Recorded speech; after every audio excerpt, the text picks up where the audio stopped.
Oh, anyways, welcome to Metal Ben's Chronicles. And we got another album ranking video coming up for you guys here on Metal Ben's Chronicles. You know, we're due for another episode. It's been about, almost a week and a half since the last video. So yeah, let's do this. Of course, we're gonna go through and rank all 10 Metallica albums. How about it? Because I was gonna do Judas Priest, but I'm not quite ready for it yet. I'm having a hard time ranking them. But that's gonna be next in this series of album rankings here on Metal Ben's Chronicles, and unfortunately, we gotta dive into a dumpster for this one. Yes, get your damn plungers, get your Drano, get whatever you need. Because number 10 is Saint Anger when it comes to the worst Metallica album. Yeah. I'm not gonna go into a backstory about it. We all know it. We all know how bad it is. We know how bad the production is. We know how the drums sound like tin cans. And how the guitars just sound very muddy and James sounds like he's croaking. Yeah, Saint Anger at number 10, and no, I don't own it. I still refuse to buy it unless I find a very cheap copy of it, because I won't pay more than $1 for Saint Anger. And let me tell you why, because it's just one steaming big pile of shit. Now there's people out there that like Saint Anger. Anyways, let's move on. Number 9's going to be really controversial. Yep. I'm sorry, Load. I know there's people that like this album. Now I'll admit there's a couple good tracks on here. There is. The tracks I enjoy on here are The House That Jack Built, Thorn Within, Wasting My Hate, and The Outlaw Torn and Bleeding Me. Those are good tracks. I don't know, this one just hasn't really aged with me well. Now back in '96, man, I wouldn't have gave this album 1 ounce of credit. But yeah, I'm sorry, Load comes in at number 9. Number 8. Now a lot of people would put this at number 9, depending on who you are. Gonna have to go with Reload. I think it's just slightly better than Load, but not by much. There's still a lot of filler on here. I like Devil's Dance. Devil's Dance is a killer track. What else? Where the Wild Things Are, I do like that track. Prince Charming's pretty good. What else? Carpdime Baby's okay. Fixer's alright. Still, though, it's pretty weak. Okay, that's number 8. Number 7. Oh, man. I really like this album, too. I just don't like the production. But I'm gonna go with Death Magnetic. Thing is, there's some good writing on here. I really wish they would go back and remix and remaster this, because there is some phenomenal shit on Death Magnetic. That Was Just Your Life's a brilliant track. End of the Line's great. Broken Beat and Scarred's great. All Nightmare Long's a killer thrash tune. Yeah. You got Suicide and Redemption, an instrumental. I said that one. The Day That Never Comes, kind of a mixture of Fade to Black and One. pretty good stuff, but yeah, the production could definitely be better, you know. I do like the album, though. Okay, so that was number 7. Yeah, number 7, okay. Number 6. Again, this would probably be in a lot of people's top 5. And I think the reason why I'm ranking this at 6, because for me it does suffer from burnout. And back in 91 when I first heard this, I was pretty darn disappointed. Because I had heard Metallica previously, you know. The Black Album. Enter Sandman, overplayed. Sad But True is still a cool track. I like Holier Than Thou. That's a great, probably one of the thrashier, or close to thrashy tunes on here. The Unforgiven's outplayed. I do like Wherever I May Roam. Through the Never's a freaking great track. That one's pretty up-tempo.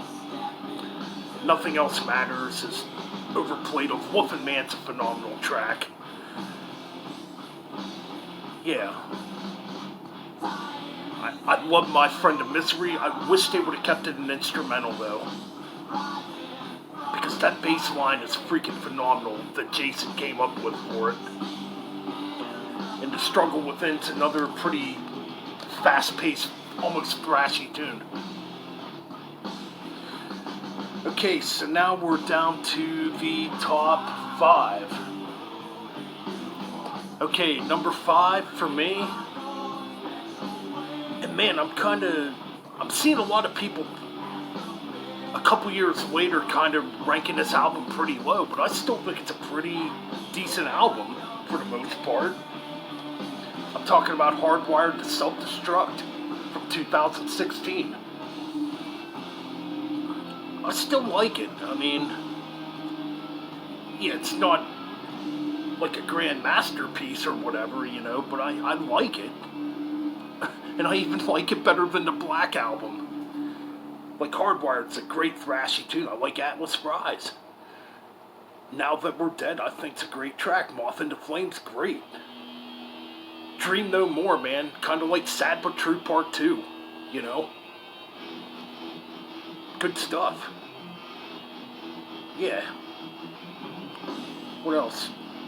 Halo on Fire, it's pretty decent. Yeah, the first disc is phenomenal. Now, the second disc gets a little weak in spots, I do agree. Like, Confusion's alright. Man Unkind could be better. Here Comes Revenge is a good track. Am I Savage? Sounds too much like something off a Load. Murder 1, dedicated to Lemmy, decent track. And Spit Out the Bone definitely saves disc 2. The thrashiest fucking Metallica song probably since Dyer's Eve. Just great stuff.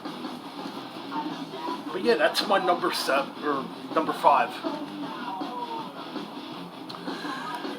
Number 4, holy shit. Now we're getting into where it got pretty tough to rank. And this actually used to be my number 2 for the longest time, but I don't know. Between the first 4 albums, it always goes back and forth. But Injustice for All. Again, a lot of people hate it because of the production, but it's still a killer album. A lot of people don't like it too because the tracks are too long. I think that's why I like it, because the tracks are long. And there's some pretty huge fucking riffs by James Hetfield on here. I mean, Blackened, great beginner. You know, you got the epic Injustice for All, which I do like that track. You know, Eye of the Beholder, 1, come on now. And 1, my god, what a great track, what a great video. First video Metallica ever did, you know. The Shortest Straw, man, I love that tune. Harvester of Sorrow, good track. Freda and Insanity, I think it's a great deep cut. I know some people don't like that track. To Live Is To Die, you know, the last thing Cliff Burton ever wrote, it would have been interesting to hear, you know, Cliff's bass, or what Cliff could have contributed on this if he would have lived, you know. And Dyer's Eve, what a great way to end the album. Just pure thrash, just a thrash metal onslaught, yeah.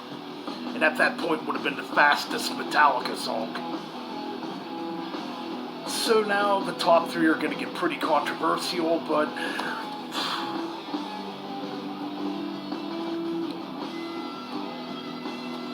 Master of Puppets. But man, it's legendary. The album that got me into metal, you know, the album that got me into thrash metal and more extreme styles of metal when I was 9 years old. What more could be said?